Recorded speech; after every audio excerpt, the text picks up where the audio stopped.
Hello and welcome to episode 10 of the Learning Guitar series. We're looking at shape of A. So this shape, probably together with the shape of E, one of the most used shapes, especially when it comes to barrette position. Right?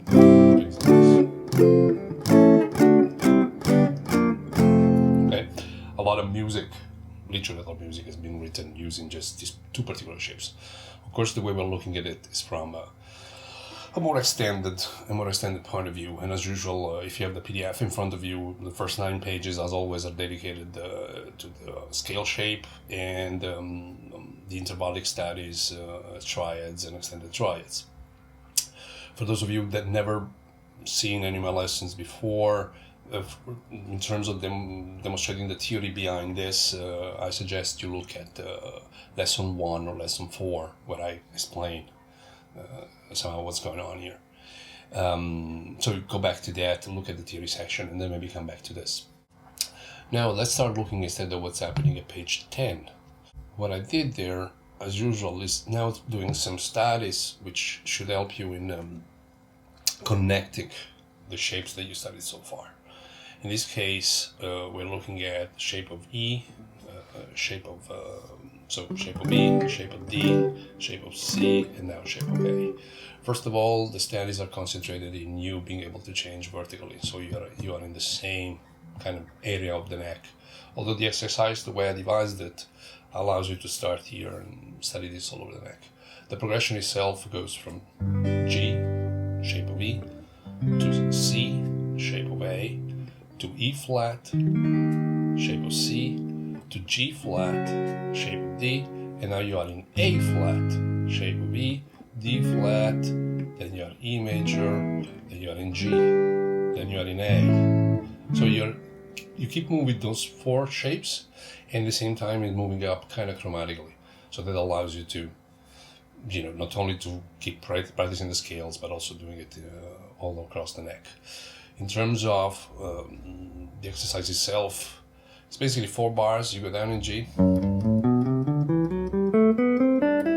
up, so you're practicing that, then C, so this is now shape of A, then E flat, and you are in the shape of C, then G flat, and you're in the shape of D. Of course, you're playing this as a sequence. Now is A flat, so you're playing it in tempo. That's what I mean. So A flat, D flat, E,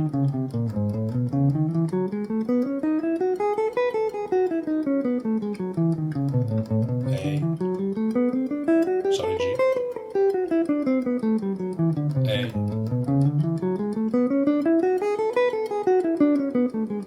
D,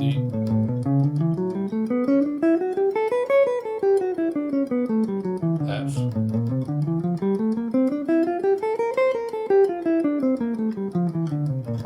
A flat, then B flat, and so forth and so on. So as you can see, you can go across all the shapes, and you're practicing the scale. At the moment, we're doing down and up for each key. In time, you might want to start doing maybe down in a key, down in a chord, up in the following chord. So maybe you go G, C, E flat, G flat, A flat, D flat, E, G, A, D, F, A flat.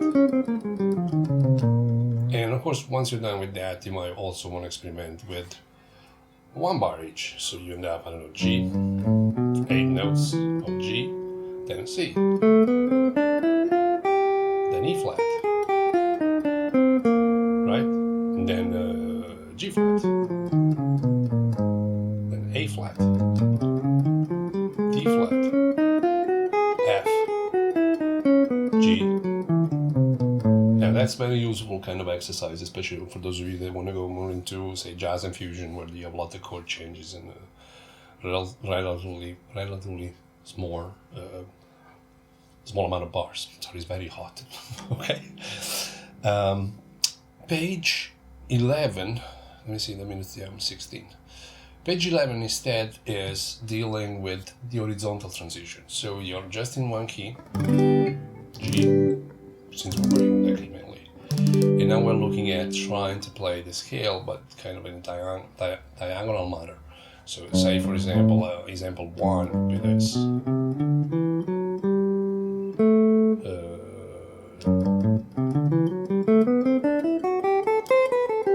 We come back in the second shape. Down in the third shape. Up, and shape away. And shape away again.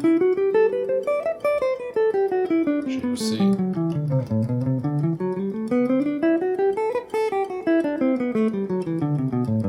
That's a good way to kind of recap it in that manner. And then transition. That's exercise 2, right?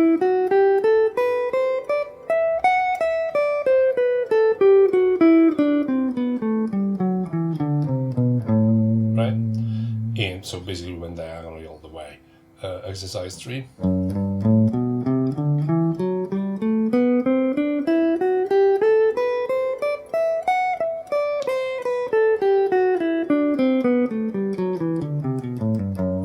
Theoretically, you could even do this kind of randomly. So you just start and you try and connect and move across these shapes.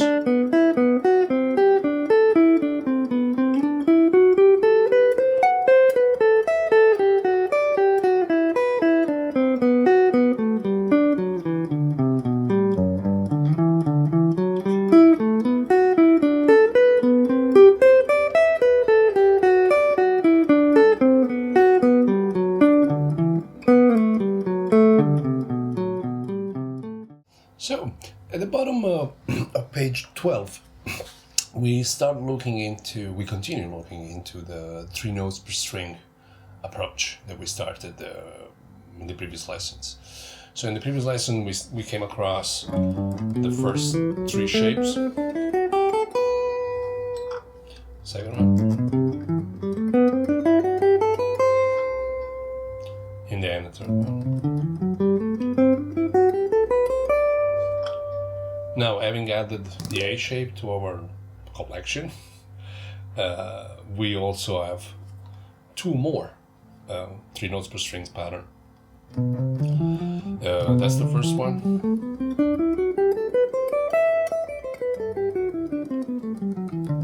And that's the second one.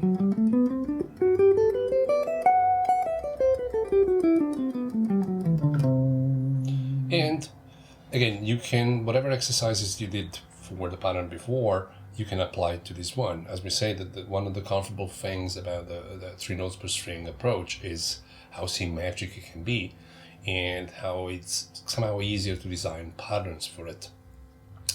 In the case of the PDF on page 13, of course, there is exercises for you to be able to transition from one to the other. So maybe, as usual, coming down in one, coming up in the following one.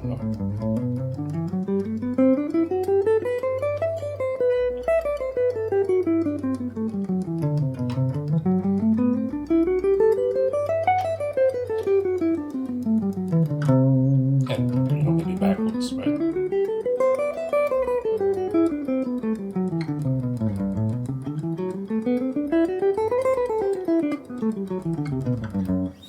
From exercise 3 onwards, I deal with the patterns. Some of the patterns are designed for this, but as I said, once you get the logic, feel free to design your own.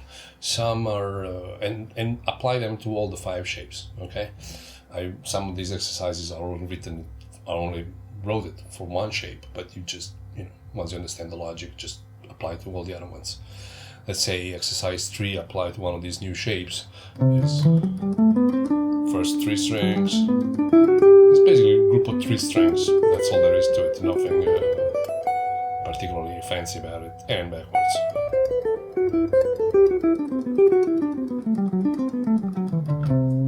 And you can also do it backwards, and by backwards I mean instead of playing ascending, you're actually playing descending. Right, so you have this.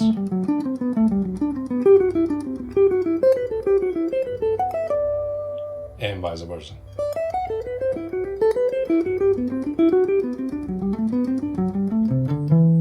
Okay.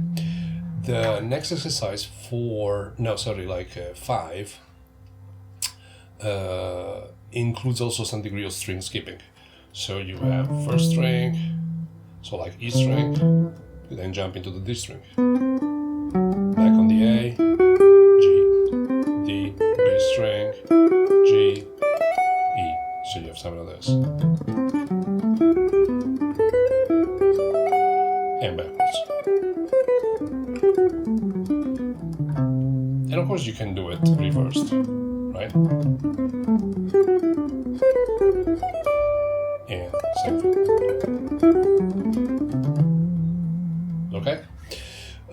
Apply to all the shapes. So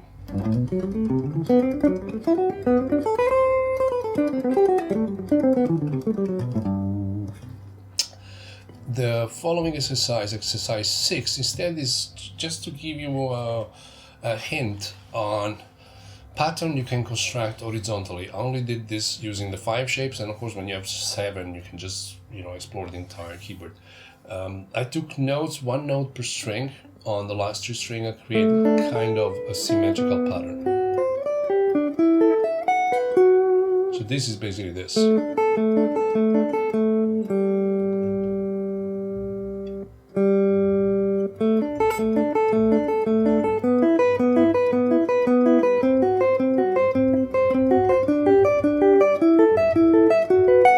It's just that I'm playing it only once. You can do it more times until you kind of learn it. So it's kind of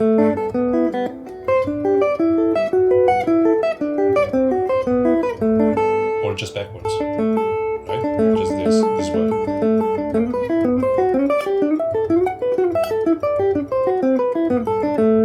And for those of you that want to start kind of looking into sweep picking, also this is kind of comfortable because you're going down, down, down, up, up, up, down, down, down, up, up, up. You have that kind of motion. Okay? And backwards, obviously.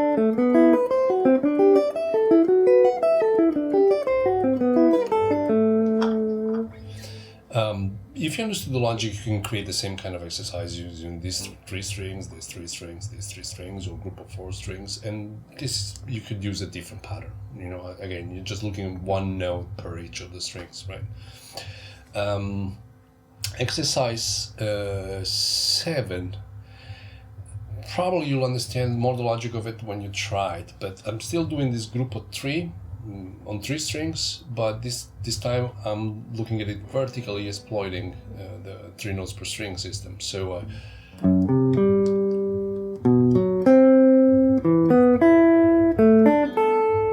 right, and you get this kind of effect.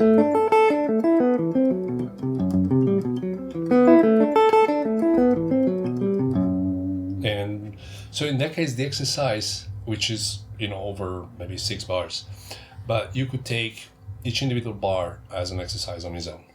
Okay, so you can just practice this pattern first, and maybe transpose it.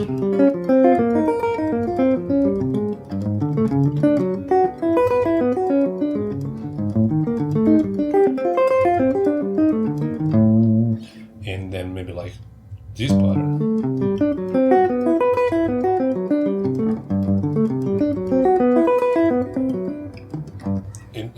In the PDF is written like a sequence, but you don't have to play it like a sequence. The third pattern is kind of interesting in the sense that you have a big stretch now. This. So again, be careful, right?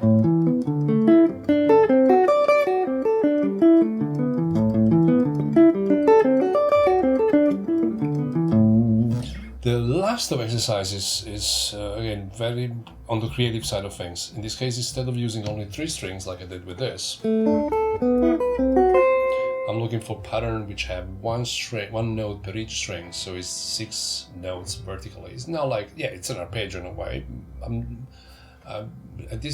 For these kind of things, I don't even care about giving it a name, like to figure out what name it is. I'm just looking for a geometrical kind of thing. So, and again, you can take half bar in the PDF and make that like a pattern and just practice that. I wrote it as a sequence, so that the PDF is not millions of pages. So, for example, the first pattern would be this. Okay.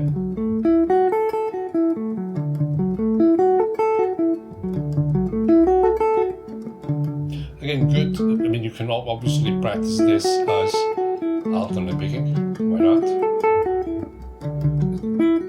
As you speed it up, it's kind of challenging as an alternate picking thing, so like you'll have to adjust your right hand. Anyway, we're going to talk about picking in the future. Or you can also approach it from a sweep point of view, so just down, down, down, down, down, down, down, and then up, up, up. Sorry, up, up, up, up, up, up. Okay. Don't forget at this stage you're trying to work with muscle memory, so you don't have to speed it up. Just make sure that this is timed right. Okay. So, time to look for some exercises that encourage playing. As usual, I've been looking for a progression which will incorporate all the 4 shapes we've done so far. Of course, they all involve major keys, major chords. And for this particular lesson, I came up with this progression. So, A in the shape of E, C sharp in the shape of A, E major in the shape of C, and G major in the shape of D. Okay, let me loop this. I'm going to use some more interesting chords, so when you do that, you can also practice the chords, that you studied so far.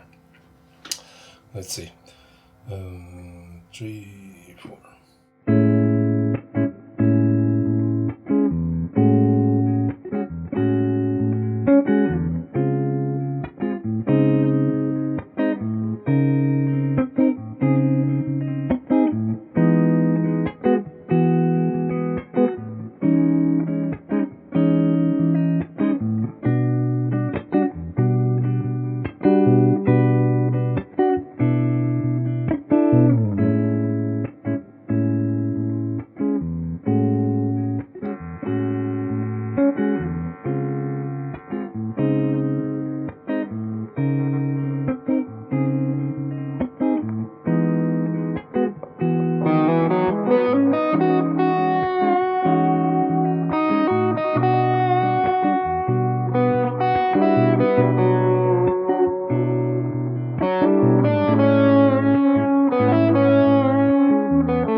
Well, let's see you next time when we're going to be discussing shape of A, and this time the arpeggios.